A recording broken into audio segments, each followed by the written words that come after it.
Muy buenos días para todos. Bueno, entonces vamos a continuar con la parte del centro de masa. Hoy vamos a hacer un último ejercicio de centro de masa y empezamos ya con colisiones. ¿Listo? Que sería la última parte de este capítulo. Bien, vamos a hacer un ejercicio de centro de masa que de pronto ustedes han visto en algún momento. Por eso voy a darles la idea de cómo se hace y lo importante es que ustedes intenten hacerlo. ¿Listo? Entonces, espera un momentico, voy a copiarles el enunciado que ya lo tengo por acá, entonces se lo voy a copiar directamente.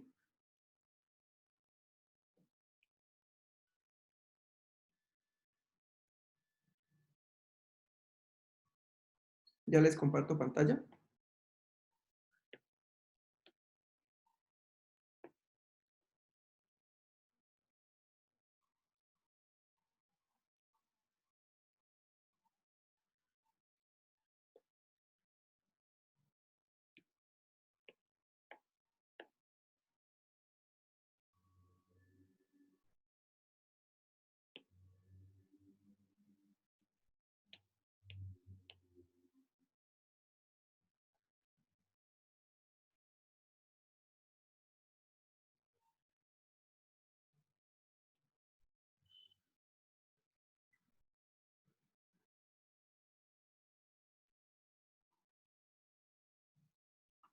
Listo, entonces voy a compartirles pantalla para que hagamos el ejercicio.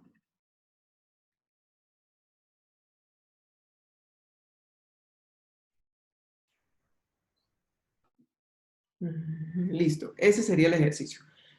Ya un momento, voy a arreglar aquí una cosa.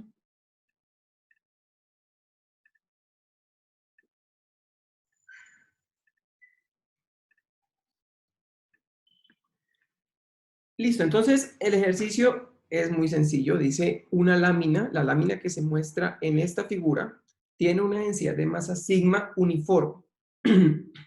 Si se le hace un hueco de radio A, como se muestra en la figura, calcule el centro de masa.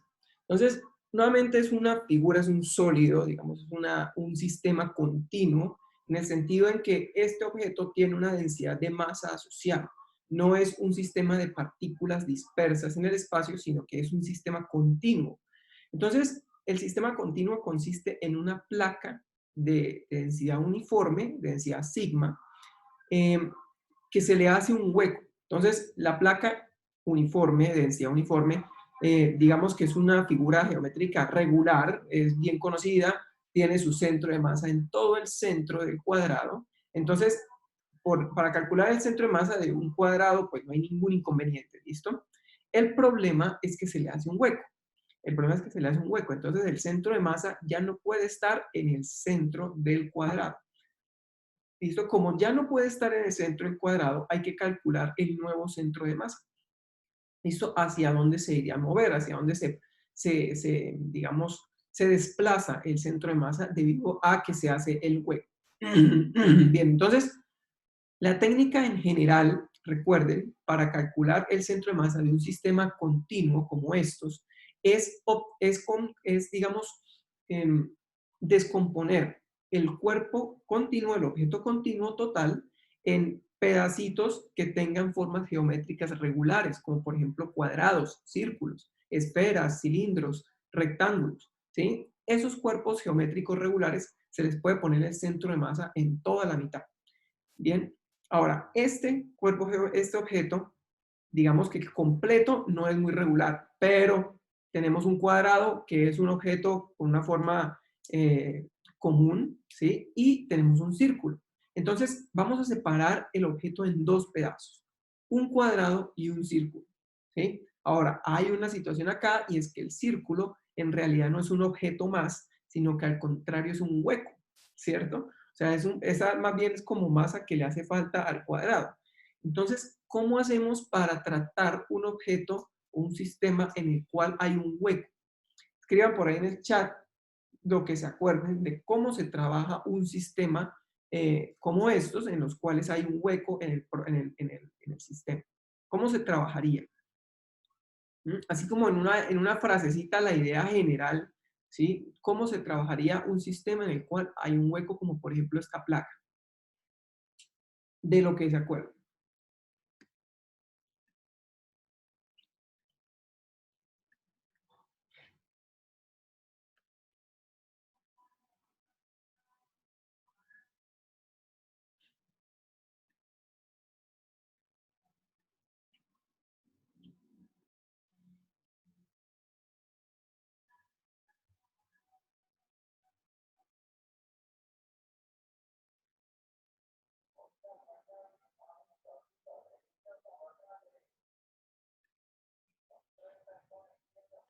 Bien, entonces la forma, digamos, para tratar un problema como estos, en el cual hay un hueco, es asumir que ese círculo es como si fuera un objeto más, pero con masa negativa, ¿sí? Con una masa negativa. Entonces, si ustedes tienen la placa completa, sin el hueco, la placa completica sin el hueco, le pueden ubicar el centro de masa en todo el centro de ese cuadrado, ¿sí? Y si ahora le agregan un círculo, como ese que está ahí, como ese que está ahí en la figura, si ahora le agregan un círculo, pero a ese círculo lo consideran como un círculo de masa negativa, entonces esa masa negativa básicamente va a ser el efecto de un hueco. ¿Listo? Va a generar el efecto de un hueco. Yo sé que formalmente, pues no existirían, digamos, una placa circular de masa negativa. ¿Sí? Eso no se puede conseguir. ¿Listo? Uno no puede ir a la tienda a comprar una placa circular de menos 20 kilogramos. ¿Listo? Pero digamos que esto es como una especie de artificio, ¿sí? Para poder calcular el centro de masa de estos objetos. Funciona y es muy útil en algunos casos, ¿sí? Es muy útil en algunos casos. Por ejemplo esta silla. Fíjense que esta silla en la que estoy sentado, ¿sí? Es como si fuera una placa, digamos, una placa entre comillas, ¿sí? Y esa placa eh, tiene huecos, tiene estos huecos, ¿sí? Y este por acá tiene estos huecos, ¿sí? Entonces, estos huecos que están aquí, este hueco y este hueco de aquí abajo, esos huecos son, pues básicamente, se pueden considerar como objetos de masas negativas. Y esos objetos o esos pedazos de masas negativas hacen el efecto de un hueco, ¿listo? Generan el efecto de un hueco. Entonces, digamos, el espaldar de esta silla, aunque parece que es muy extraño, ¿sí? Difícil de calcularle el centro de masa, realmente no es difícil de calculárselo e inclusive se puede calcular analíticamente. O sea, yo podría calcularle analíticamente este centro de masa, el centro de masa del espaldar, si yo tengo 1 metro y mido las distancias o las dimensiones del espaldar y de los huecos. Esto se podría hacer. Entonces, la técnica, considerar esos huecos como densidades, como masas negativas, ¿listo? La misma densidad de masa sigma, pero masa negativa, ¿bien? Entonces, intenten hacerlo ustedes. Intenten hacerlo en 7, 8 minuticos, tratando de considerar la masa como negativa. Es igualito el problema al caso anterior, es igualito el problema al caso anterior, solo que el círculo le ponen masa, a la masa le ponen un menos, no es más. ¿Listo? Entonces intenten hacerlo y cualquier duda que tengan me preguntan. El resultado del ejercicio no lo recuerdo muy bien, pero me parece que el centro de masa es aproximadamente 2,43, me parece que es 2,43 A en dirección y 2,43 A en dirección J. Entonces, intenten llegar a un resultado así como esto. ¿Listo? Bien, cualquier duda que tengan, me preguntan. En 7 minuticos hacemos el ejercicio y avanzamos a la parte de colisiones, que ya es la última parte de este tema.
Listo, entonces vamos a resolver el ejercicio. Bien, entonces tenemos esta placa, ¿cierto? Con un hueco. Entonces dijimos que íbamos a separar el sistema como dos sistemas, digamos, dos figuras geométricas. Una de ellas, un cuadrado. El cuadrado tiene el centro de masa, se le puede ubicar fácilmente por aquí en la mitad, ¿cierto? En la mitad de todo el cuadrado. Ese sería el centro de masa del cuadrado sin el hueco. O sea, el hueco todavía no se lo han hecho. Tienen el cuadrado, la placa delgada, cuadrada, y el centro de masa está en toda la mitad porque la placa es uniforme. Bien, ahora consideremos el segundo objeto que sea el círculo. Entonces, el círculo tiene el centro de masa en todo el centro del círculo. ¿Listo? Entonces, ese centro de masa en toda la mitad va a tener o va a contener toda la masa del círculo. Toda la masa está como comprimida, como concentrada en ese punto, y ese punto sería básicamente un punto de masa negativa o una masa negativa. ¿Listo? ¿Por qué? Porque va a representar un hueco. Bien, entonces voy a coger todo este sistema, todo este dibujo y lo voy a poner a la derecha. ¿Listo? Déjenme un momento, voy a mover esta respuesta de acá, voy a ponerla por aquí abajo y voy a copiar todo el dibujo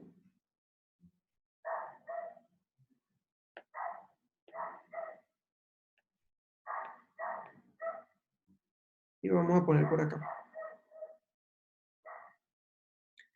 Listo, entonces como el sistema lo estamos convirtiendo de un objeto continuo a un sistema de partículas, entonces voy a borrar todo lo que no sea partículas en este nuevo dibujo. O sea que voy a borrar todo este 2A, todo esto lo borramos, todo esto también, el círculo, todas estas líneas. Listo. Ah, 5A también lo voy a borrar. Eso no. Mejor dicho, quedaron los ejes nomás con dos puntos. ¿Listo? Esos dos puntos son este de acá, que vamos a decir que es el punto de masa M1, y este de acá, el punto de masa M2. ¿Listo? El punto de masa M1 es el punto que representa el cuadrado. Está en la mitad del cuadrado. Es decir, si el cuadrado tiene un lado, 5A, pues entonces ese punto está a 2.5A del eje. Eso quiere decir que esta posición de acá es 2,5A, ¿cierto? Y en Y también, 2.5A. Este es 2,5A. Bien, ahora la masa 2. La masa 2 está representando el hueco. Es una masa negativa que, que también está ubicada o la tenemos ubicada porque sabemos muy bien en dónde hicimos ese hueco, ¿cierto? Entonces, ese hueco se hizo a 2A de cada uno de los extremos del extremo o del borde superior derecho, ¿cierto? El borde superior derecho. Entonces, ese punto estaría a una distancia de 3A del eje, porque si hay 5A entre el eje y el borde del cuadrado, entonces desde el eje hasta el centro del círculo hay 3A. Esto básicamente lo que quiere decir es que esta distancia es 3A. ¿Listo? Esa distancia es 3A. Bien. Voy a borrar eso. Listo. Así, entonces ponemos la masa 2 a una distancia aquí, 3A. Por aquí arriba también 3A. Listo, entonces ya tenemos ubicadas las dos masas. Bien, ya las tenemos ubicadas. Ahora lo que tenemos que hacer es decir cuánto vale cada una de las masas. Entonces, la masa M1 y cuánto vale la masa M2. Entonces, la masa M1, recuerden, siempre se calcula igual la densidad de masa multiplicado por el área. El área, en este caso, de una placa delgada. Si ustedes tuvieran una esfera, pues sería una densidad volumétrica de masa, por lo tanto, sería la densidad multiplicada por volumen, ¿cierto? Entonces depende, si es una esfera, un objeto en 3 dimensiones, es por el volumen. Este que es en 2 dimensiones es por el área. Entonces, masa 1, densidad de la masa, multiplicado por el área del cuadrado. El área del cuadrado, entonces el cuadrado tiene el lado 5A, el área es 25A al cuadrado. ¿Listo? Y la masa M2, que representa el hueco, como va a ser un hueco, entonces lo único que cambia es que le vamos a poner un menos. Es la única diferencia entre un problema normal, ¿cierto? Sin huecos y un problema con un hueco. Al hueco le ponemos masa negativa. Entonces la masa negativa sería densidad de masa multiplicado por el área de ese círculo, que sería pi por el radio al cuadrado. Y el radio sería A, ¿cierto? Ese radio es A. Bien, entonces ya tenemos ubicadas las masas, ya tenemos las masas, entonces ya podemos calcular el centro de masa del sistema de partículas. Entonces, hacemos el sistema equivalente a un objeto continuo es un sistema de partículas, ¿listo? Entonces, centro de masa igual a la masa 1, que sería 25 sigma a cuadrado.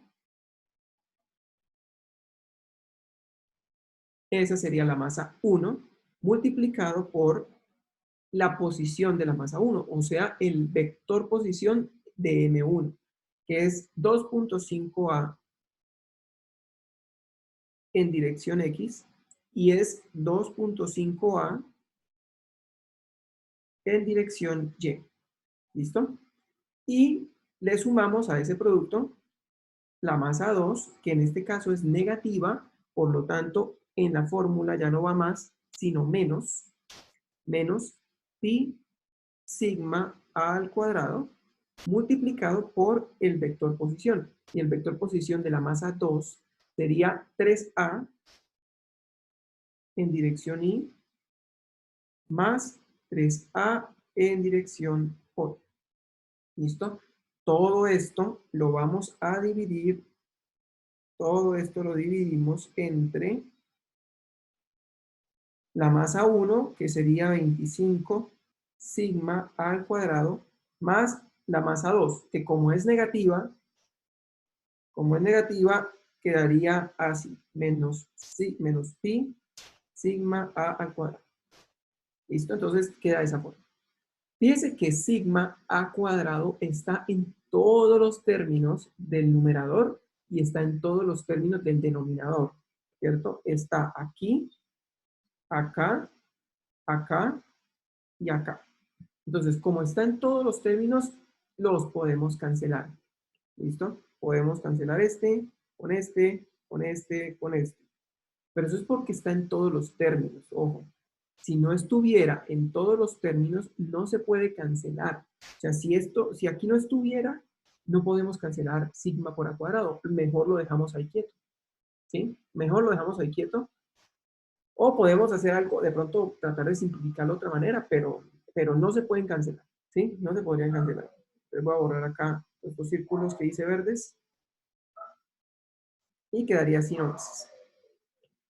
Bien, entonces el centro de masa quedaría igual.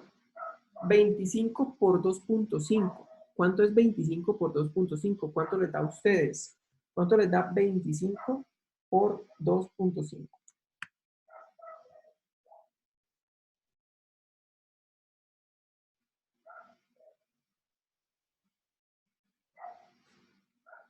$62.5, gracias. 62,5 A en dirección Y más 62,5 A en dirección J. Menos pi por 3A o 3pi por A en dirección Y menos 3pi por A en dirección J. Bien, entonces ahí lo que hice básicamente fue quitar los paréntesis. Y esto lo dividimos entre las masas 25 menos pi. Fíjense que ya no aparece sigma por a cuadrado porque ya lo cancelamos, ¿no? Entonces queda 25 menos pi. Entonces ahora lo único que nos queda es como agrupar lo que tiene I y lo que tiene J. ¿Cierto? Entonces lo que tiene I quedaría de esta manera. Quedaría el vector centro de masa como 62,5. Voy a factorizar A. Esto voy a factorizar esa A porque es común en todos. Menos 3pi, todo esto multiplicado por A en dirección I, más 62,5, que es la parte de J, menos 3pi por A en dirección J. Todo eso dividido entre 25 menos pi. Listo. Entonces ya tenemos, digamos que ya agrupamos lo que tenga I y lo que tenga J. Entonces aquí ustedes tienen dos operaciones. Voy a borrar acá esto. Tenemos dos términos. Uno de ellos es la componente en I y el otro es la componente en J. Los dos divididos entre este mismo denominador, ¿sí? Entonces uno los puede separar, ¿sí? Puede separar cada uno de los términos dividiéndolo en el denominador, separándolos, ¿sí? Y por lo tanto tenemos que calcular, tenemos que poner ahí en la calculadora cuánto daría esta división. ¿Cuánto daría esa división? 62,5 menos 3pi dividido entre 25 menos pi. Hagan esa división en la calculadora, me inscriben ahí cuánto da en el chat, y esa división naturalmente es esta misma que está acá, por lo tanto quedaría el mismo término. ¿Listo? Listo, ya lo tiene por ahí. 2.42. Bien, muchas gracias. 2.42, entonces el radio no, el centro de masa 2,42 I, perdón, 2.42 A en dirección I, más 2,42 A en dirección J. Este sería el centro de masa.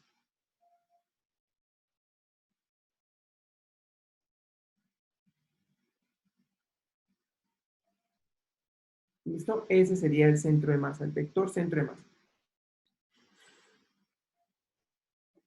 Un momento. Un segundito. Ya, me estaba cargando. Bien, entonces ya tenemos el vector centro de masa. Fíjense que está a 2.42 A en dirección I y en dirección J. En la mitad del cuadrado es 2.5, ¿cierto? La mitad del cuadrado es 2.5. Entonces, como está a 2.42, quiere decir que está un poquito antes de la mitad. Voy a coger este resultado y lo voy a dibujar. Voy a graficar el punto de centro de masa en el dibujo. Entonces, el punto de centro de masa estaría más o menos a 2.3, si este es 2.5. Si esto es 2.5, es decir, la mitad, entonces 2.3 debería estar más o menos por acá. 2.43. 2.43. Es aproximado, ¿no? Y lo mismo, si 2.5 en dirección Y es este, entonces 2.43 o 2.42, que nos dio a nosotros ahí, estaría más o menos por acá. ¿Listo? El centro de masa está en este punto. Bien, está en ese punto. Este sería el centro de masa. Fíjense que el centro de masa se corrió hacia la parte de abajo, ¿sí? Es decir, le quitamos un pedazo de arriba y el centro de masa se movió hacia abajo. Bien, ahora el equilibrio se va a conseguir no en el centro del cuadrado, sino un poquito más abajo, debido a que hay digamos, un defecto de masa o una falta de masa en la parte de arriba. Yo tenía por aquí muestra, de si lo tengo por acá.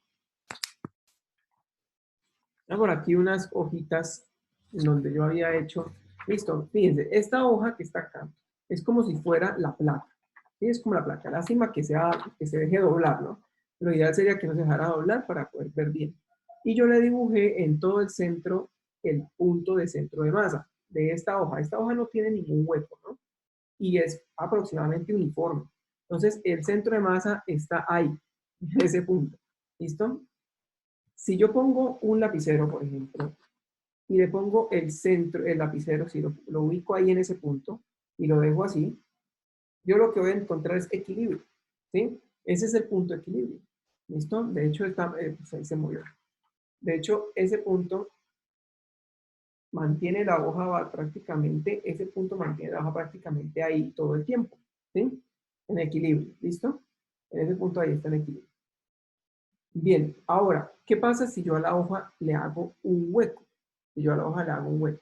Entonces, tengo aquí otra hoja a la cual le hice un hueco acá. O sea, le quité un pedazo ahí groseramente. ¿Sí? Entonces, yo le tengo aquí dibujado el centro de masa anterior, o sea, sin el hueco, es este. Ese sería el centro de masa sin el hueco, cuando la hoja estaba completa. ¿Sí? Pero si yo ubico el lapicero ahí en ese punto, en el punto de centro de masa de la hoja sin el hueco, ¿sí? Si yo lo ubico ahí, lo que va a suceder es que la hoja se cae, ¿sí? Se resbala y se cae precisamente en la dirección contraria hacia donde está el hueco. Mira dónde está el hueco, ¿sí? Yo lo doblo acá, lo suelto y se cayó hacia el otro lado, ¿sí? Precisamente porque hay más masa en ese lado, eso tiene completo sentido. Entonces, si hay más masa hacia acá, el centro de masa que antes estaba en este punto se corrió hacia este lado, ¿cierto? Se corrió hacia este lado, que fue lo mismo que pasó aquí con la placa delgada, ¿sí? Con el ejercicio. El centro de masa se movió hacia el otro lado del hueco. Entonces, si yo le pongo ahora el lapicero acá en todo este punto, ¿sí? En el punto este de centro de masa, del nuevo centro de masa, yo lo ubico ahí, ahí, ¿listo? Y vuelvo, coloco la hoja así, encontramos otra vez equilibrio, ¿listo? Encontramos equilibrio porque ese es el nuevo centro de masa, ¿listo? Ese sería el nuevo centro de masa, ¿bien? Ahí está el equilibrio, ¿listo? Ahí está el equilibrio. Listo, entonces, eso ustedes lo pueden hacer también con una laminita de cartón paja, por ejemplo. Le ponen el centro del cartón paja, le ponen un lapicero ahí, con la punta del lapicero se lo ubican ahí en el centro y tiene que quedarse el cartón paja ahí equilibrado. Luego háganle un hueco, calculen el centro de masa analíticamente, ¿sí? Es decir, sabiendo en dónde hicieron el hueco, de qué radio, por ejemplo. Y calcúlenlo, dibujen el centro de masa y vuelvan a poner ahora el lápiz ahí en ese nuevo centro de masa y se van a dar cuenta que nuevamente se equilibra. ¿Sí? Nuevamente se equilibra.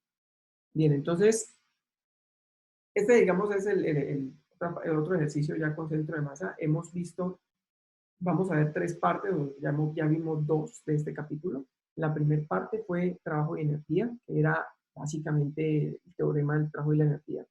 ¿Listo? De ese teorema salía la conservación de la energía y el trabajo de las fuerzas no conservativas, como por ejemplo la fricción. Luego vimos centro de masa de partículas y de un objeto continuo. Y ahora vamos a ver colisiones. ¿Listo? Entonces, ese es el tema que sigue ya para terminar este capítulo. Sería colisiones.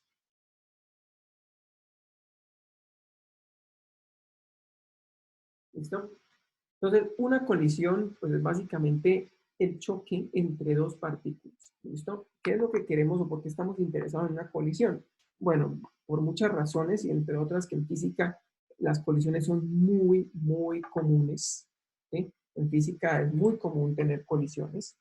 Entonces, por ejemplo, supongan que nosotros tenemos acá un objeto y otro objeto, ¿sí? Entonces los objetos van moviéndose con una cierta velocidad, es decir, nosotros sabemos este objeto con qué velocidad se mueve hacia la derecha y este objeto con qué velocidad se mueve hacia la izquierda. Entonces los objetos se van moviendo, se van acercando, luego chocan, se tocan entre ellos y después salen con unas ciertas velocidades distintas a las velocidades con las que llegaron. ¿Listo? Unas velocidades distintas a las velocidades con las que llegaron. Entonces, eso es básicamente colisiones. Sabemos con qué velocidad llegan y queremos calcular o queremos averiguar con qué velocidades salen de la colisión. ¿Listo? ¿Listo? Así, ese es básicamente como digamos, digamos como el objetivo central de colisiones. Las colisiones a nivel fundamental en física han sido muy importantes. En Ginebra, en Europa, creo que es. En realidad, este experimento es un experimento gigante que abarca como unos 4 países, las fronteras entre 4 países, una colaboración de muchos países porque tiene mucho dinero involucrado, que se llama que es un colisionador de partículas. Realmente es súper grande el experimento, es muy grande, pero lo que están tratando de experimentar es con partículas muy diminutas, partículas subatómicas. Entonces la idea es que aceleran partículas hasta alcanzar velocidades supremamente altas, muy cercanas a la velocidad de la luz. ¿Sí? Y cuando ya están con velocidades muy cercanas a la luz, colisionan o las hacen colisionar con otras partículas. Entonces, cuando colisionan, la idea es, sabemos con qué velocidad llega la partícula que está siendo acelerada en ese acelerador de partículas, colisiona con otra partícula que está quieta o que también puede estar moviéndose, pero en sentido contrario. Cuando chocan entre ellas, salen disparadas.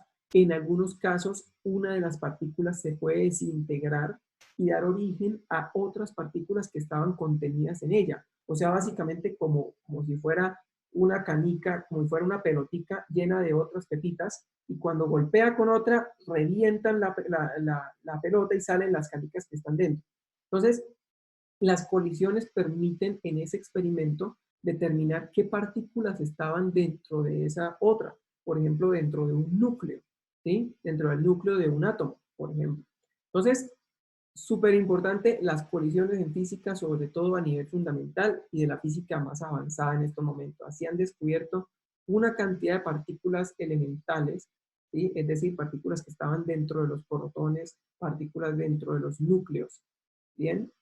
A partir de colisiones. Y a nivel, digamos, más macroscópico, las colisiones se ven en todos lados. Ahorita vamos a ver ejemplos de eso. ¿Listo? Entonces, las colisiones, choque entre partículas. ¿Listo? Choque entre partículas. Lo primero que vamos a hacer entonces para ver una colisión es la conservación del momento. ¿Por qué queremos ver la conservación del momento? Porque como queremos calcular las velocidades después de la colisión, necesitamos ecuaciones para ello. Y una de las ecuaciones que se aplica en una colisión es la conservación del momento o de la cantidad de movimiento o del momento lineal. La otra ecuación es la conservación de la energía. Lo que pasa es que la conservación de la energía solo se da en ciertas condiciones, ¿listo? Solo se da bajo ciertas condiciones. Entonces, como no se da en todos los casos, la ecuación más importante de una colisión es la conservación del momento. Por eso vamos digamos, a concentrarnos un poco más en la conservación del momento. Entonces, primera parte de una colisión. Conservación del momento. Voy a poner aquí en verde. Conservación del momento. Voy a ponerlos aquí del momento lineal. Recuerden ustedes que el momento lineal nosotros lo vimos al principio del segundo capítulo, fue el primer tema que vimos, y el momento lineal lo llamábamos P, ¿cierto? Es un vector y se origina como el producto entre la masa por la velocidad de la partícula. Entonces, realmente la cantidad de movimiento, momento lineal, no solo depende de la velocidad del objeto, ¿cierto? Sino también de la masa del objeto. ¿Listo? La masa también aporta a la cantidad de movimiento del objeto. Bien, entonces esa cantidad masa por velocidad es la que se va a conservar en un sistema si se cumple cierta condición. Entonces, vamos a ver qué condición tiene que cumplirse para que podamos decir que el momento se conserva. Entonces, para eso, comencemos con la segunda ley de Newton, que es como la fundamental, ¿no? La segunda ley de Newton. Entonces, lo voy a poner por aquí. Partimos de la segunda ley de Newton.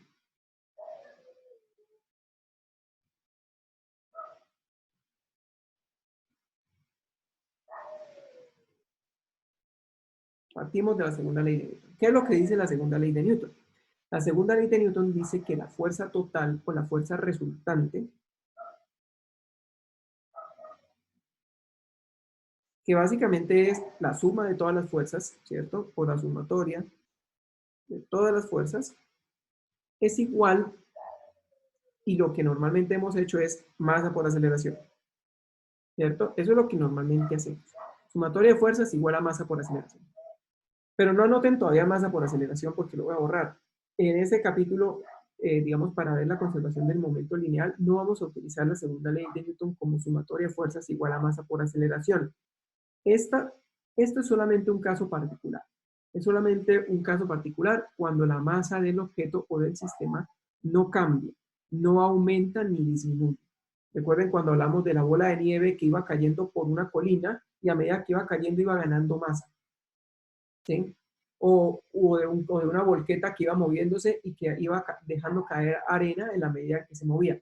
Entonces, esos sistemas en los cuales la masa varía, pues esta segunda ley de Newton como masa por aceleración no aplica, ¿sí? En realidad, cuando Newton propuso su ley, la ley la propuso realmente como sumatoria de fuerzas igual al cambio de momento en el tiempo. Esto fue lo que nosotros vimos, ¿listo? Y dijimos, cuando la masa es constante, se puede decir sumatoria de fuerzas igual a masa por aceleración. Pero si la masa no es constante, en general, mejor dicho, en general, es esta la ecuación, ¿listo? Sumatoria de fuerzas, cambio momento en el tiempo. Entonces, de esta ecuación, que es la segunda ley de Newton, ¿qué condiciones ustedes se les ocurre? O sea, ¿qué condiciones ven de esta ecuación para que el momento se conserve? Para que P vector, se conserve, sea constante. Entonces, ¿qué tiene que pasar sobre el sistema para que el momento se conserve? Escriban por ahí en el chat o con el micrófono. ¿Qué se les ocurre? ¿Qué ideas tienen para que el momento se conserve?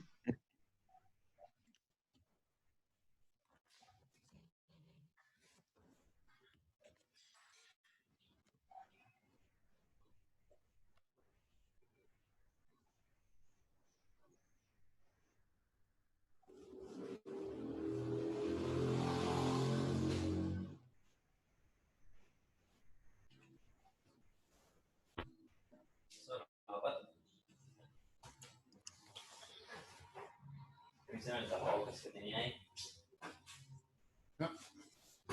David, ¿se cogió mi tapabocas?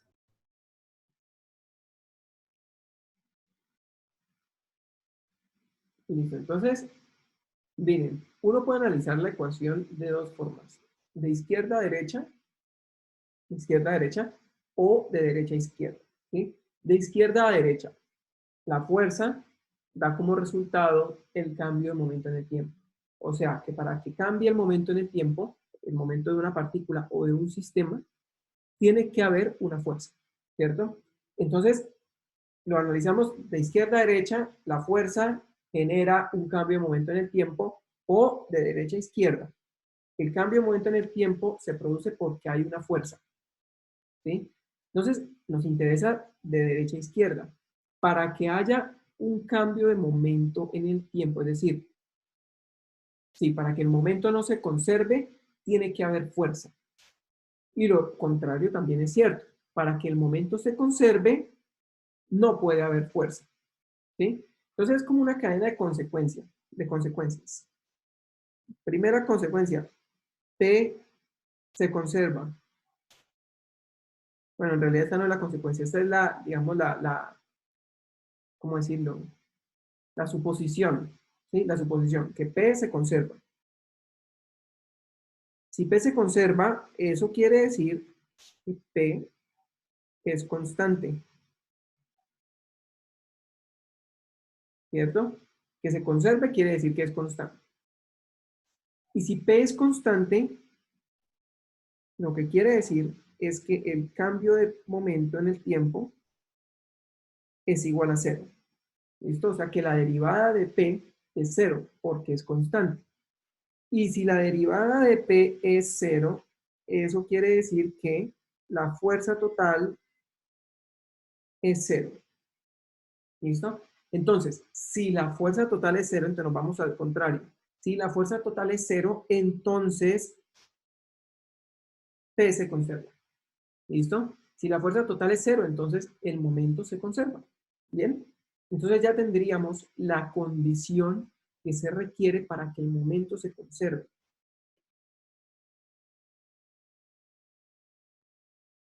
Voy a escribirles por acá, en rojo sangre. Para que el momento lineal de un sistema se conserve, la fuerza total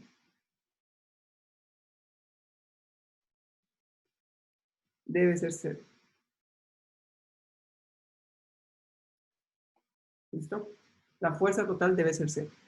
Esa frase que está ahí es la conservación del momento o la ley de conservación del momento lineal. Es una ley supremamente fundamental en física. ¿Listo? En física siempre estamos buscando cosas que se conserven, cantidades conservadas, porque las cantidades que se conservan en un sistema nos permiten resolver los problemas y entender la naturaleza. Por ejemplo, la energía, ¿sí? La energía potencial del agua en una cascada, cuando está arriba, se convierte en energía cinética cuando llega abajo. Entonces, la energía arriba del agua tiene que ser igual a la energía abajo porque la energía se conserva. Entonces, la conservación de la energía, por ejemplo, nos podría permitir calcular la velocidad con la que llega abajo el agua si sabemos desde qué altura cae. ¿Listo? La conservación de la energía. Y así podemos calcular muchas cosas a partir de la conservación de la energía. Y también podemos entender cómo se transforma la energía desde una cantidad que se llama energía potencial hasta una cantidad que se llama energía cinética. Y cómo podemos utilizar esa energía tratando de conservarla, tratando de seguir haciendo que se conserve para poder generar algo como por ejemplo la electricidad. ¿Listo? Entonces, la conservación de la energía es importante. La conservación del momento también. Si ustedes saben que en un sistema el momento se conserva, entonces pueden calcular cosas como por ejemplo la velocidad de las partículas sabiendo que el momento se conserva.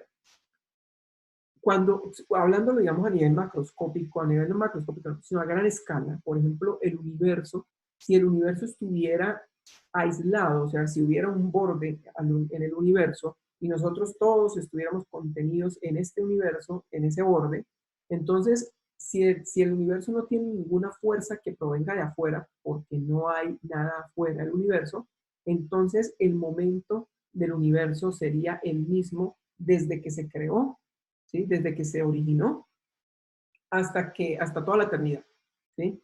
Entonces, eso es útil porque si uno sabe que, digamos, el momento inicial del universo fue, un ejemplo, 10 a la 300, un ejemplo, ¿no? 10 a la 300 kilogramos metros por segundo, entonces eso quiere decir que en estos momentos el momento del universo también es 10 a la 300 kilogramos metros por segundo. Y eso nos ayuda a entender, por ejemplo, cómo es la distribución de masa del universo, ¿sí? Cómo es la velocidad de los objetos en el universo. Entonces, nos puede ayudar, digamos, a entender la naturaleza. Bien, a entender la naturaleza.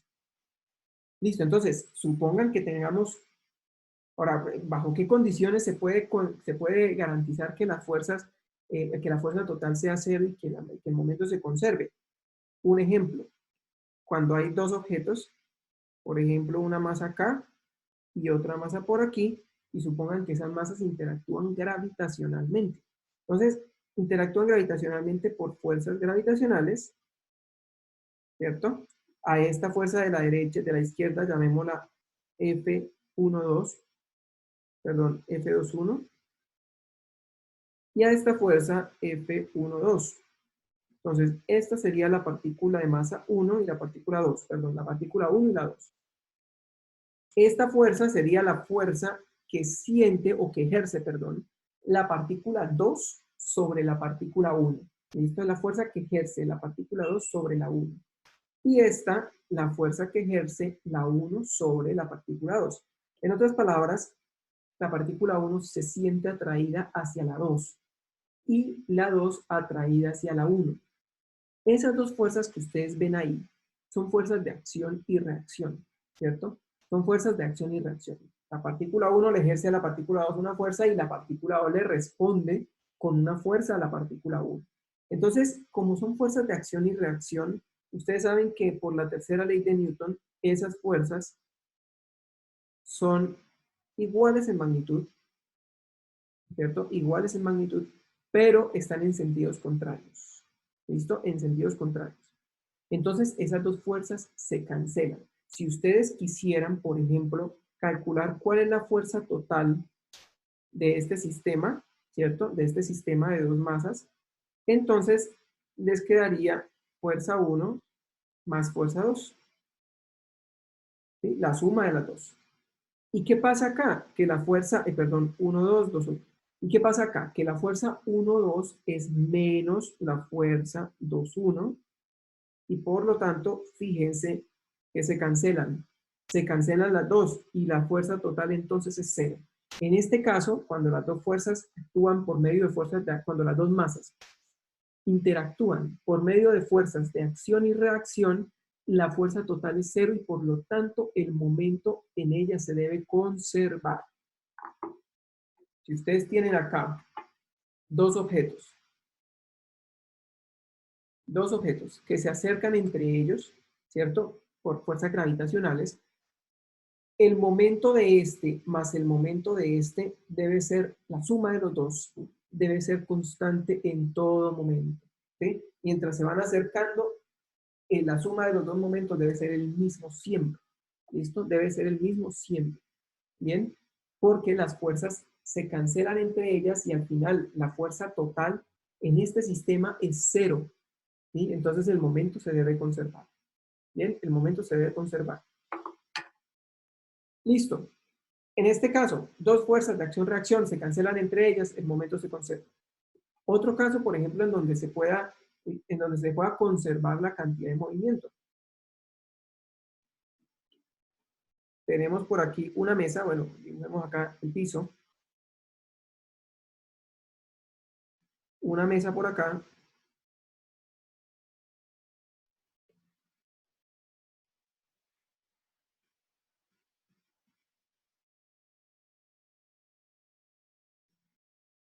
Una mesa por ahí y ponemos un bloque encima de la mesa. ¿Sí? Un bloque encima de la mesa. La mesa le ejerce una fuerza al bloque, una normal. Y el bloque se siente atraído hacia la tierra. Peso. Como el bloque está ahí quieto, las fuerzas se equilibran, ¿cierto? La normal y el peso se equilibran, son iguales, pero con sentidos contrarios, o sea que la normal cancela al peso o el peso cancela al normal, se cancelan entre ambas. Por lo tanto, el momento en ese sistema se conserva. Tiene sentido, ¿no? O sea, pongan un objeto, el lapicero, un borrador, lo que quieran, sobre la mesa en donde ustedes están. ¿Qué sucede? Que las fuerzas se cancelan, la fuerza total sobre el objeto es cero y por lo tanto el momento se conserva. ¿Listo? El momento se conserva. Si uno hace sumatoria de fuerzas, que básicamente es fuerza total, quedaría normal menos el peso igual a cero. Entonces la fuerza se conserva. ¿Listo? Nuevamente se conserva. Bien, entonces, esas son dos formas, por ejemplo, para que se conserve el momento. Que sean fuerzas de acción-reacción y en el sistema las fuerzas de acción-reacción se cancelan, o que el sistema esté en equilibrio, las fuerzas se cancelan y también el momento se conserva. ¿Listo? Son dos formas. Bien, ahora vamos a verlo con un ejemplo. Vamos a verlo ahora con un ejemplo. ¿Listo? Voy a poner acá. Ejemplo. Y el ejemplo lo tengo por aquí. Un momentico. Lo voy a copiar. Este ejemplo está en el Serway, ¿no? Ustedes pueden ir al Serway, revisar. Ahí está. Es una edición viejita, es la cuarta edición. La cuarta edición. Entonces dice, un jugador de béisbol, perdón, un jugador de béisbol no, una máquina lanza pelotas,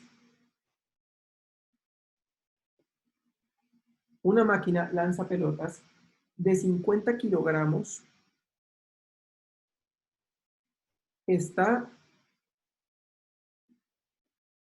en una superficie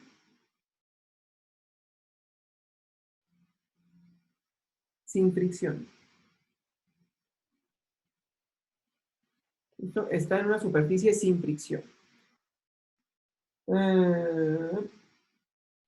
La máquina dispara horizontalmente una bola de 0.15 kilogramos. La masa, perdón, la máquina, la máquina dispara horizontalmente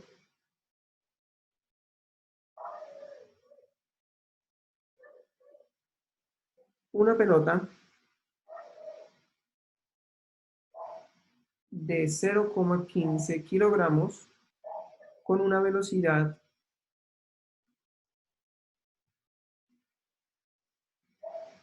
de,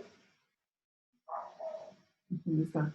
36 metros por segundo. De 36 metros por segundo, digamos acá en dirección Y. ¿Listo? En la dirección X horizontal. ¿Cuál es la velocidad de retroceso de la máquina? ¿Cuál es la velocidad de retroceso de la máquina?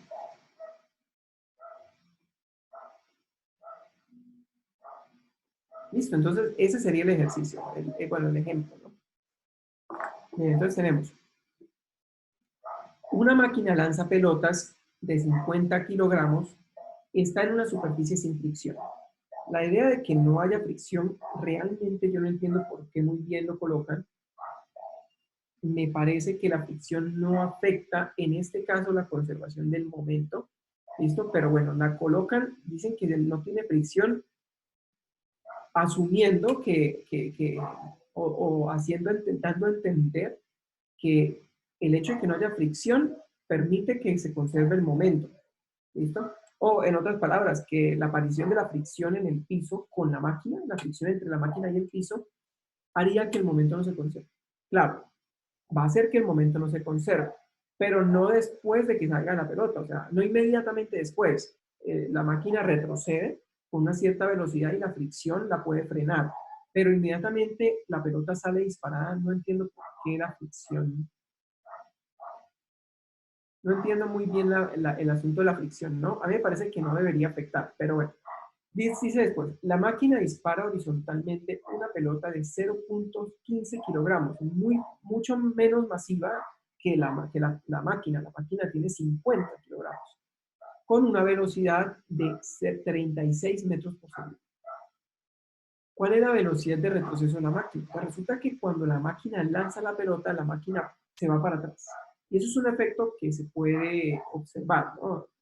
Los objetos se van para atrás o salen con un retroceso cuando lanzan algún objeto. Por ejemplo, ¿qué?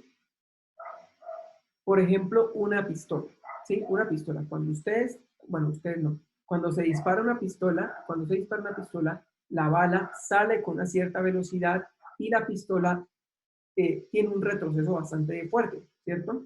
Un retroceso, va hacia atrás o se va con una cierta velocidad. Si uno no sostiene bien el arma, pues seguramente la pistola se viene para atrás y le termina golpeando a uno la cara o algo así. ¿Listo? Entonces, esa velocidad de retroceso de esta máquina lanzapelotas es la que tenemos que calcular sabiendo la velocidad con la que sale la pelota de la máquina y las masas tanto de la máquina como de la pelota. ¿Bien? Entonces puede ser aquí el dibujo del sistema. El dibujo del sistema, digamos que es sencillo, es simplemente acá la máquina, bueno, el piso. Por aquí voy a dibujar la máquina.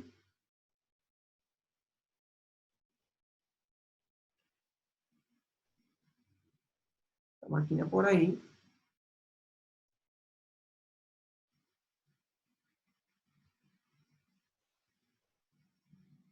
¿Listo? Y acá tiene, digamos, como el cañón de donde sale la pelota, o las pelotas, ¿no? Ahí. ¿Listo? Esto tiene unas ruedas. Tiene unas ruedas. Y listo. Entonces, esa sería la máquina. Ahora, la pelota sale disparada de la máquina. Pongamos la pelota por acá. Entonces, ahí sale la pelota disparada con una cierta velocidad, ¿no? Esa velocidad con la que sale la pelota nos dicen que es 36 metros por segundo. Esa es la velocidad con la que sale disparada la pelota. ¿Listo? Ahora, la máquina, digamos que la máquina es como si fuera el objeto 1 y la pelota el objeto 2. Hay dos objetos, ¿no? La máquina y la pelota. Entonces, la máquina es el 1 y la pelota la 2. Entonces, este 36 es algo así como la velocidad de la máquina, perdón, la velocidad de la pelota, ¿cierto? La velocidad 2. Y entonces, la máquina siente un retroceso. El retroceso lo dibujamos aquí hacia atrás, ¿sí? Con una velocidad que no sabemos cuánto es. ¿Sí? No sabemos cuánto es. Bueno, no velocidad final, llamémoslo velocidad 1. No sabemos cuánto es. ¿Listo? No sabemos. Entonces, eso es lo que hay que calcular. Tenemos la masa de la máquina, que es la masa 1, ¿cuánto es? 50 kilogramos. Tenemos la masa de la pelota, que son 0.15. ¿Sí? La velocidad con la que sale la pelota y tenemos que calcular la velocidad de retroceso de la máquina. Entonces, cuando la pelota está por acá por dentro, cuando la pelota está por acá por dentro, esperando a salir disparada, ¿cierto? La máquina está quieta y la pelota también. O sea que inicialmente la máquina está ahí quieta, ustedes la ven ahí puesta sobre el piso y de un momento a otro, ¡pum!, sale disparada una pelota.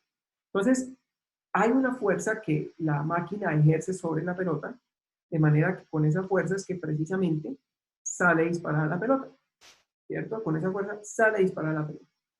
Pero como la máquina le hace una fuerza o le ejerce una fuerza a la pelota también le ejerce una fuerza a la máquina. Esa fuerza que le ejerce la pelota a la máquina es de la misma magnitud de la otra fuerza, ¿sí? La que le ejerce la máquina a la pelota, pero ambas son en sentidos contrarios. Entonces, como ambas son en sentidos contrarios, entonces ambas fuerzas se cancelan. Estos son fuerzas de acción-reacción que se van a cancelar, como en este caso se cancelaron.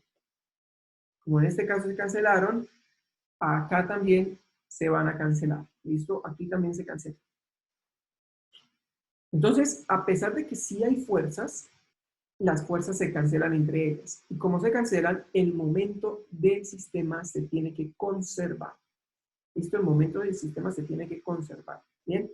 A uno de pronto le parece extraño que uno dice, no puede ser que la máquina, que la pelota le ejerza una fuerza a la máquina de la misma magnitud pero en sentido contrario. O sea, eso como que no tiene mucho sentido, ¿cierto?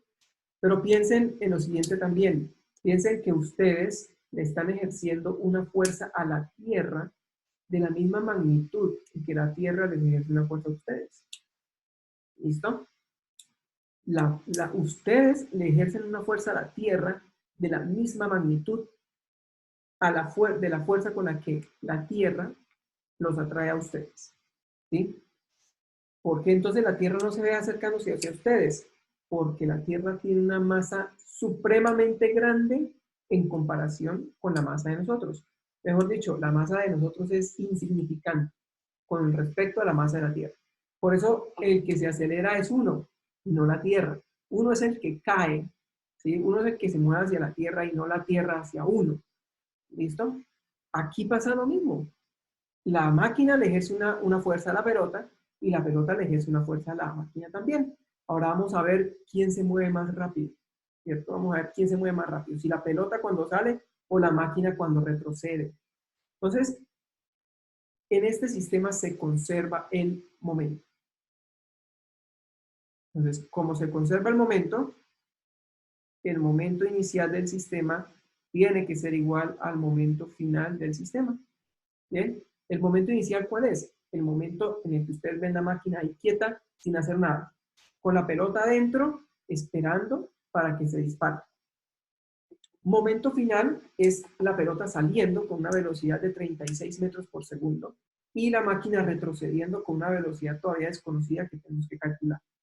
¿Listo? Entonces, momento inicial. Momento inicial. Masa por velocidad. La masa de la pelota por la velocidad de la pelota, más la masa de la máquina por la velocidad de la máquina. ¿Listo?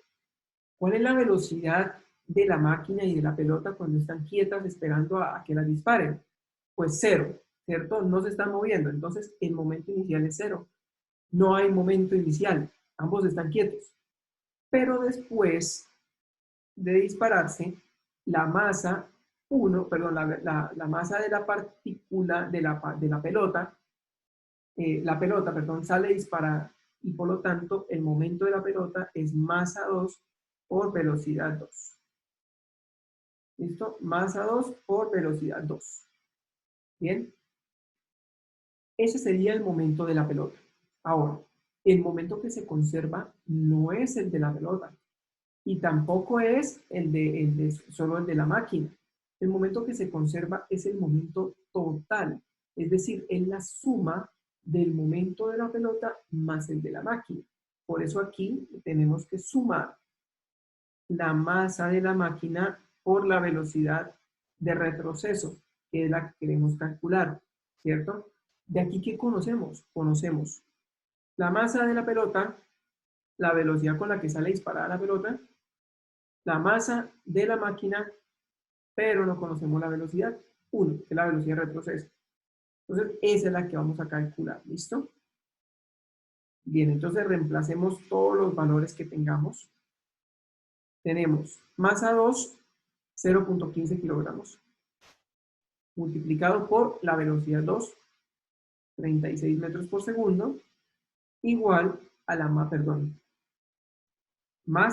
la masa 1, 50 kilogramos, por la velocidad 1, que es la incógnita. Entonces, de ahí despejamos fácilmente la velocidad 1. La velocidad 1, que es la de retroceso de la máquina, es menos 0,15 por 36 dividido entre 50. Esto es un despeje bien fácil, ustedes lo hacen muy fácil. Bien, entonces, ¿cuánto les da eso? ¿Qué valor da eso? ¿Cuánto le da 0.15 por 36 dividido entre 50? ¿Cuánto le da?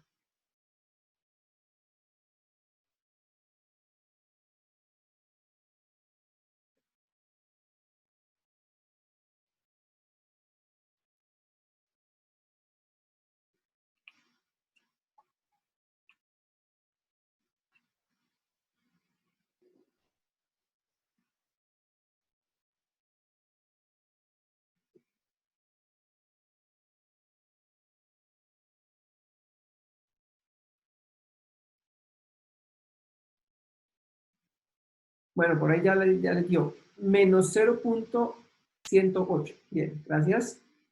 Entonces, menos 0,108, ¿cierto? Ya, esa es la respuesta. Entonces, unidades. ¿Listo?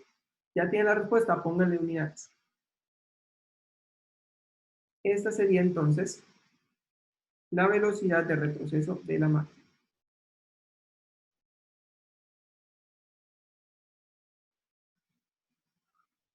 ¿Listo? Esa sería la velocidad de retroceso de la máquina. Fíjense que la velocidad de retroceso es dos cosas. Primero que todo, el signo, el menos. El menos quiere decir que va para el otro lado, ¿sí? Que va en sentido contrario. Bien, ustedes podrían haber agregado el signo menos acá, ¿sí? Y está perfecto, o sea, ustedes pueden poner el signo menos ahí. De hecho, a veces es mejor uno colocarle el signo menos en la fórmula, ¿bien? O sea, si uno le pone el signo menos en la fórmula, quiere decir que uno sabe que la velocidad va para el otro lado. Entonces, le puede poner con toda confianza el menos ahí. ¿Listo? Y le va a dar una velocidad acá positiva. ¿Bien? Nosotros no le pusimos el menos en la fórmula. Lo dejamos así sin el menos. Entonces, el resultado me tiene que dar negativo.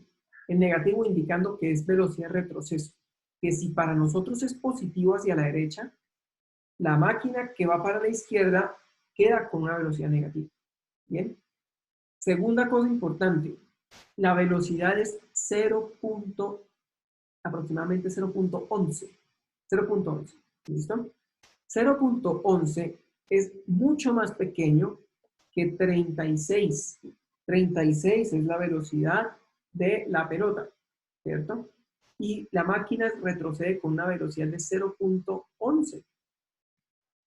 ¿Por qué la máquina retrocede con una velocidad tan pequeña en comparación con la de la pelota? ¿Por qué creen? Escriban por ahí en el chat, ¿por qué creen que la máquina retrocede con una velocidad tan pequeña en comparación con la de la pelota? ¿Por qué no retrocede con la misma velocidad?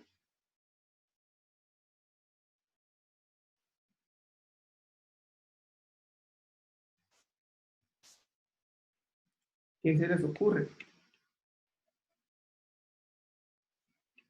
¿Por qué la máquina se va para atrás con una velocidad tan pequeña y en cambio la pelota se va con 36 metros por segundo, o sea, ya sale bien rápido y la máquina solamente se mueve un poquitico hacia el otro lado.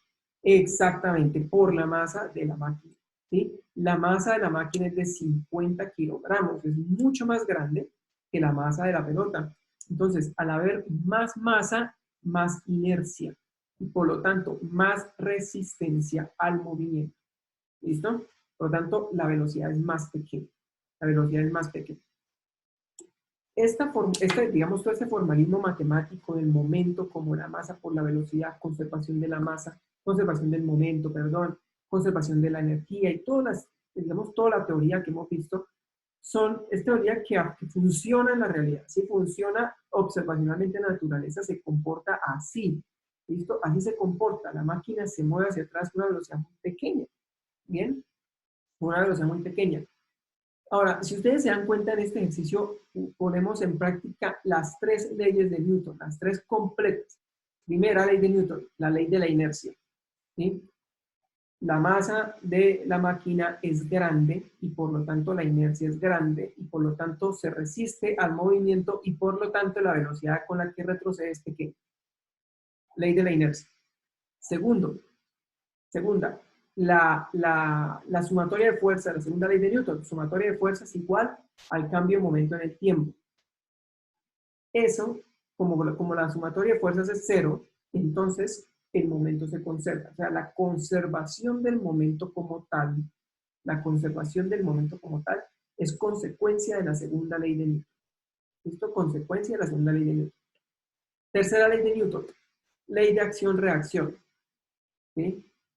La máquina le ejerce una fuerza a la pelota y la pelota le responde con una fuerza de la misma magnitud y en sentido contrario.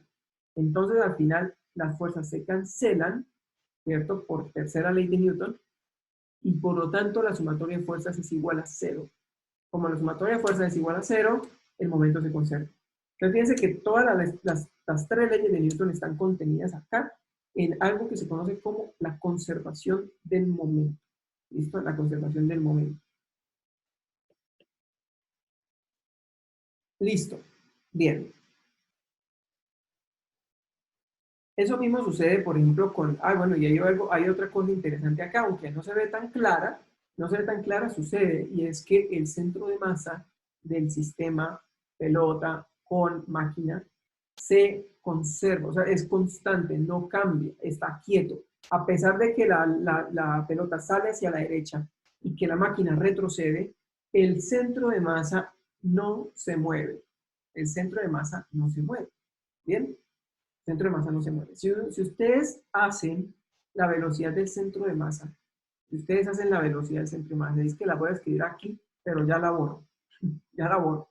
Si ustedes hacen la velocidad del centro de masa, que era 1 entre la masa total por la masa de la partícula 1 por la velocidad de la partícula 1, más la masa de la partícula 2 por la velocidad de la partícula 2, le voy a quitar aquí el vector, porque es en una sola dimensión.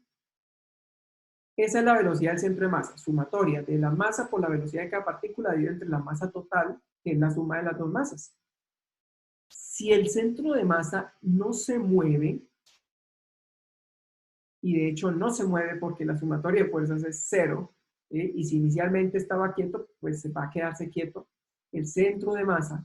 Entonces, si la sumatoria de fuerzas es cero, ¿qué es lo que se hace cero? Masa 1 por velocidad 1 más masa 2 por velocidad 2. Ay, pero no es la misma que tenemos acá. ¿Sí? Es la misma, ¿cierto? Sumatoria, momento final igual a momento inicial. Entonces, el hecho de que, digamos, que la sumatoria, que el momento se conserve, o que la sumatoria de fuerza sea cero, y que por lo tanto el momento se conserve, también implica que el centro de masa no se va a mover. ¿Sí? El centro de masa se va a quedar quieto, no se va a mover. ¿Sí? Entonces, digamos que todo está relacionado, aunque esto no era tan fácil, no se ve tan fácil, de todas maneras, es una consecuencia de que el momento se conserve. Bien, ya voy a borrar todo esto.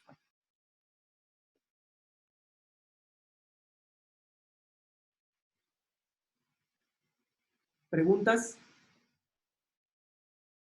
Cualquier duda que tengan. bienvenida.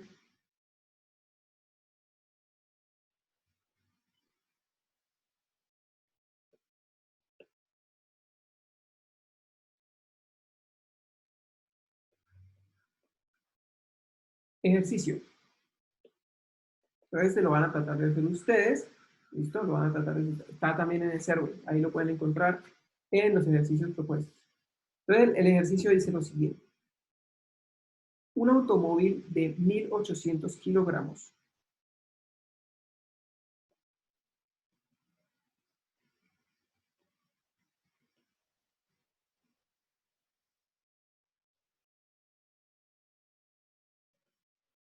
un automóvil de 1.800 kilogramos detenido en un semáforo es golpeado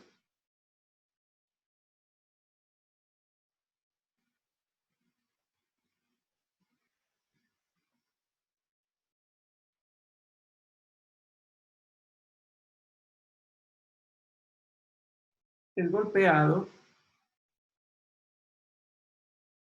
por detrás por un auto de 900 kilogramos. Golpeado por detrás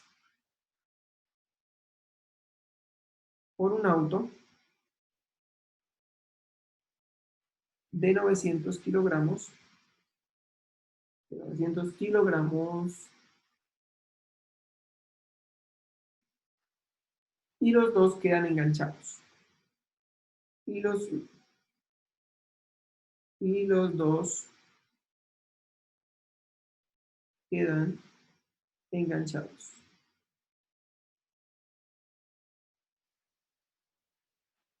¿Listo? Y los dos quedan enganchados. Si el carro más pequeño se movía a 20 metros por segundo,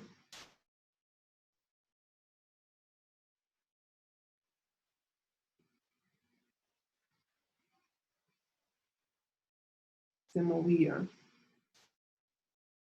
a 20 metros por segundo antes del choque,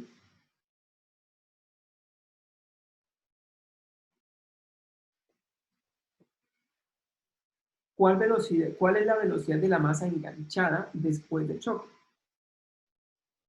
¿Cuál es la velocidad de la masa enganchada después del choque? En otras palabras, ¿cuál es la velocidad de los carros que salen pegados después del choque? Listo, entonces ese sería el ejercicio. Fíjense que el ejercicio, bueno, dice lo siguiente, un automóvil de 1.800 kilogramos, básicamente es como una camioneta, eh, teniendo en cuenta lo que dije después, ¿no? Detenido en un semáforo, está quieto esperando a que el semáforo cambie a la luz verde, es golpeado por detrás por un auto de 900 kilogramos. Ese auto no se dio, el conductor no se dio cuenta que estaba el semáforo en rojo, que estaba el carro ahí quieto, y llegó y ¡pum!, le golpeó con 20 a 20 metros por segundo. ¿Listo? Resulta que con el choque los carros quedan pegados, lo cual es muy probable en un choque. ¿Sí? Y entre más rápido o más fuerte sea el choque, pues más probabilidad hay de que los carros queden pegados los dos. ¿Sí? Eso es porque las latas cuando golpean se arrugan y pueden que las arrugas queden pegadas, ¿sí? Queden pegadas las dos. Bien, si el carro se movía a 20 metros por segundo antes del choque, ¿cuál es la velocidad de la masa? ¿Cuál es la velocidad de los dos carros que se mueven enganchados después del choque? ¿Listo? Entonces, calculen esa velocidad, ¿listo? Trabajen ustedes calculando esta velocidad y cualquier duda que tengan, me preguntan, ¿listo? Pregunten por el chat cualquier duda que tengan. Bien, listo. Entonces, trabajen en esta parte por ahí unos 10 minuticos, 10, bueno, no tanto, por ahí unos 7 minutos para poder resolverlo y digamos, terminar este ejercicio antes de que termine la clase, ¿listo? Es sencillo, es corto, ahí lo largo es hacer el video. Bien, entonces cualquier duda, pregunte.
Listo, entonces, pues vamos a resolver el ejercicio. Lo que les decía, lo más largo del ejercicio es básicamente hacer el dibujo, ¿sí? El dibujo consiste, pues, en, por acá la carretera, ¿listo? Y dos carros, uno que está quieto, uno que está quieto por acá,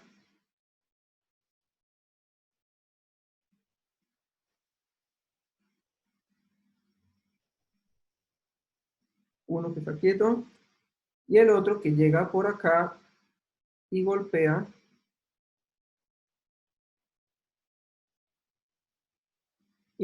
al más grande. Entonces, el más pequeño, que tiene una masa de 900 kilogramos, llamemos a este carro el carro de masa M1, de 900 kilogramos, y este el carro de masa M2 de 1800 kilogramos.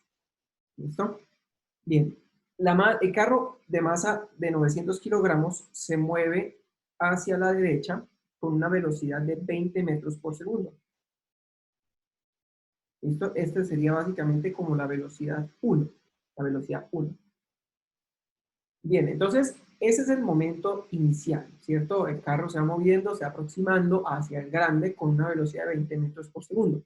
Chocan y después salen con una velocidad ambos pegados. Entonces hay como una especie de movimiento posterior al choque, ¿cierto? En el cual los carros se van moviendo los dos pegados. Entonces aquí voy a dibujar el carro pequeño, pero por acá todo vuelto nada. ¿Listo? Pegado por aquí al carro grande. Pegado al carro grande.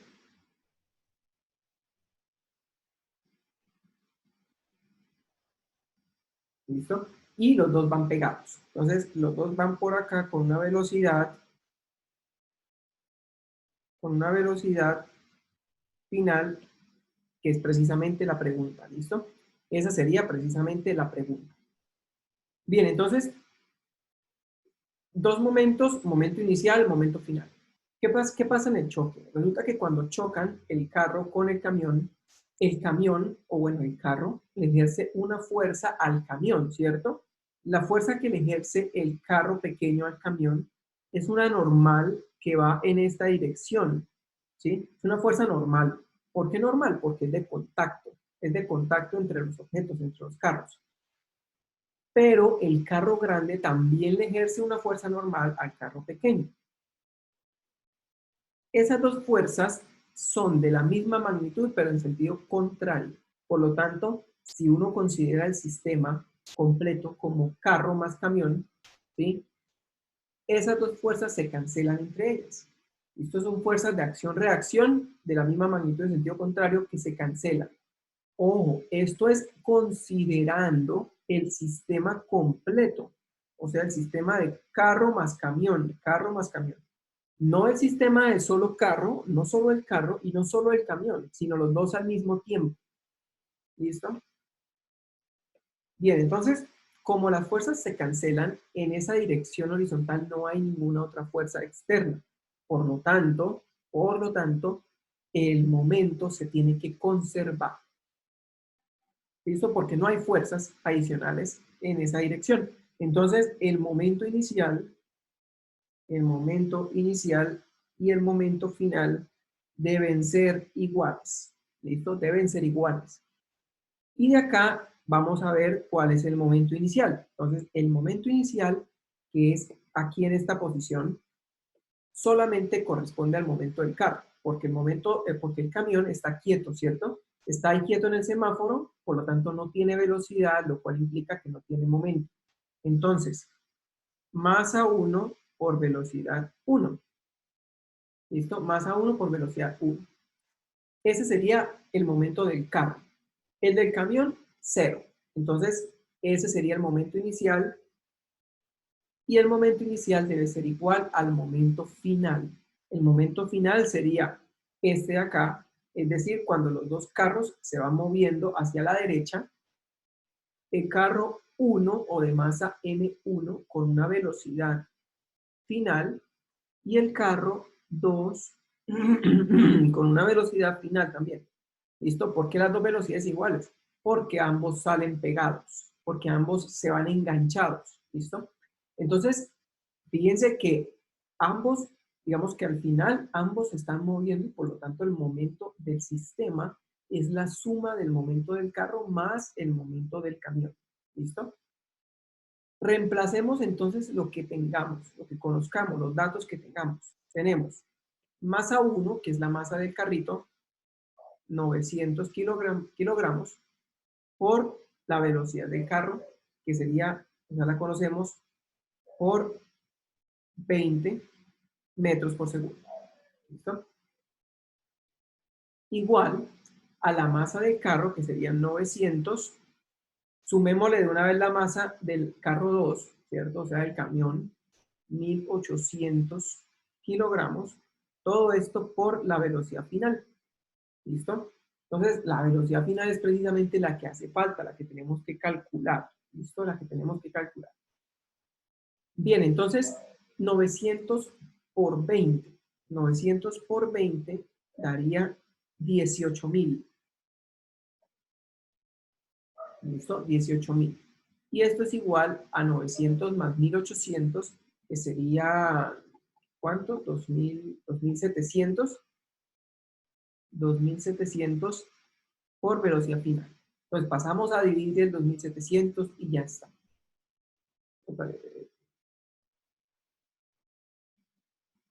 Entonces quedaría 18.000 dividido entre 2700 igual a la velocidad final. Cancelamos ceros y ¿cuánto quedaría? 1800 dividido entre 27. ¿Cuánto le da eso? ¿Cuánto le da 1800 dividido entre 27?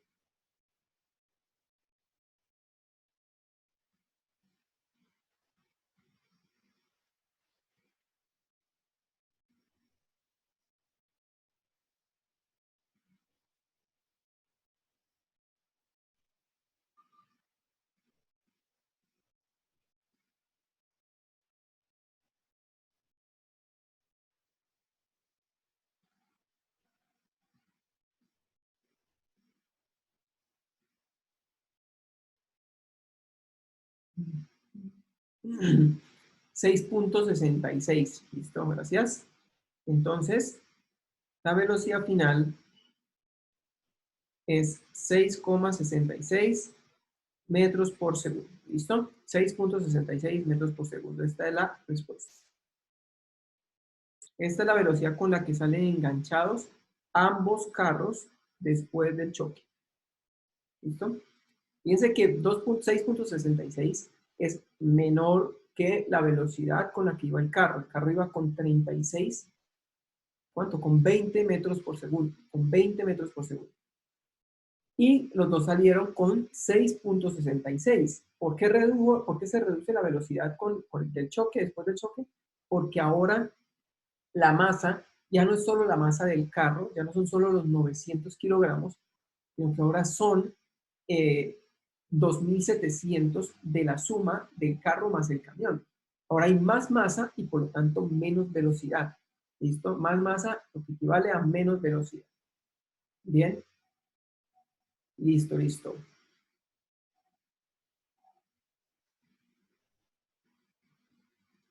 Si el camión, si el camión está, digamos, con el freno puesto, el ejercicio cambia. Sí, el ejercicio cambia. Ajá. En ese caso, fíjense que ahí en ese caso no se puede hablar como de la conservación del momento. No se podría hablar de la conservación, déjenme pensar.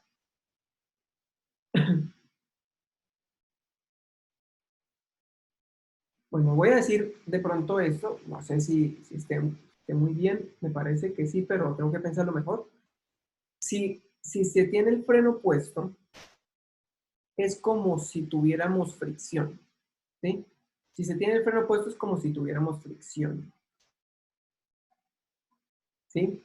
Si tuviéramos fricción, inicialmente, o sea, inmediatamente después del choque, la velocidad con la que sale el carro es de 6.66 metros por segundo. Pero, rápidamente se detiene.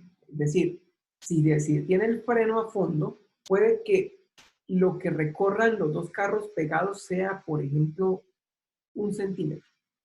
¿Listo? O sea, básicamente no se mueven, o casi no se mueven, ¿sí? Porque está frenado. Eso quiere decir que los 6.66 metros por segundo con los que salen después de la colisión rápidamente se reducen a 0, ¿sí? Porque tienen el freno puesto. ¿Listo? O sea, realmente, si ustedes tienen el freno puesto y alguien muy fuerte empuja el carro, puede inclusive que las llantas se deslicen en el pavimento. Puede ser, ¿cierto? Entonces, claro, si le dan un empujón muy grande, el carro se desliza un poco, pero como tiene el freno puesto, de una vez, ¡pum!, se frena. ¿Listo? Entonces, en mi opinión, okay, voy a pensarlo mejor, pero en mi opinión, después de la colisión, la velocidad sigue siendo 6.66 metros por segundo, pero, pero el carro frena rápidamente, ¿sí? El carro frena rápidamente. Ujú. Sí, creo que eso es lo que sucede. Ahora, pues voy a pensarlo mejor, pero me parece que eso es lo que pasa. Si tienen alguna pregunta, algún comentario, o alguna razón por la cual crean que no es así, bienvenidos, ya escríbanlo o díganlo, ¿sí? Para poder analizar alguna otra idea distinta, ¿sí? Alguna otra idea diferente. Puede que lo que le esté diciendo no esté bien, hay que pensarlo mejor, pero creo que eso es lo que debe suceder o lo que puede llegar a suceder. Bien. ¿Preguntas? ¿Preguntas? ¿Alguna duda?